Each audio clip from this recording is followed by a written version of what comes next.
Իննսուններեք թվին որ եկել ենք, ստեղ եղել է շատ բարվոք վիճակ, բոլոր դոմիկներն եղել են, ցանկապատերով, հա, հիմա այս վիճակն է, անբարենպաստ պայմաններ, ոչ ջուր ունենք, ոչ ասֆալտ ունենք կրիշը, հիմա որ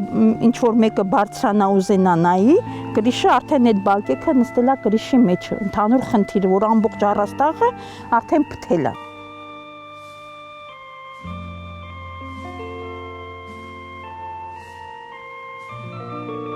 Դե բնական չի, որ եթե կրիշ չունենա անձրևաջուրը փայտ է։ Բնականա պետք է փդի թափիցած։ Ջուր չունենք, հիմա հանրակացարանն է։ Աստված մի արասե, որ հանկարծ մի բան բաժարինի, մենք ջուր չունենք, որ հանգցնենք էդի։ Ծառել են աճեցնում, վերքել են աճեցնում։ Ուղղակի ռոռոկման ջուր է մեզի պետք։ Պետք է շատ կարևոր է։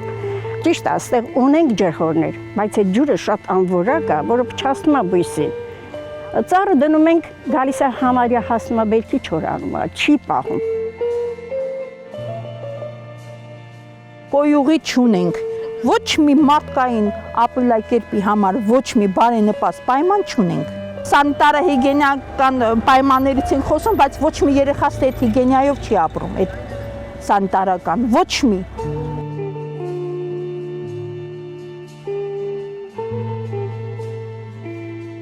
Առաջարկում են, որ էսի հանրակացարանը ապրում ենք մի քանի ընտանիք։ Տանիքը հիմնովի նորոգվի, մեկ էլ հատակը։ Սաղ փթած է, փայտ է ինքը։ Էսի մի հոգու բան չի։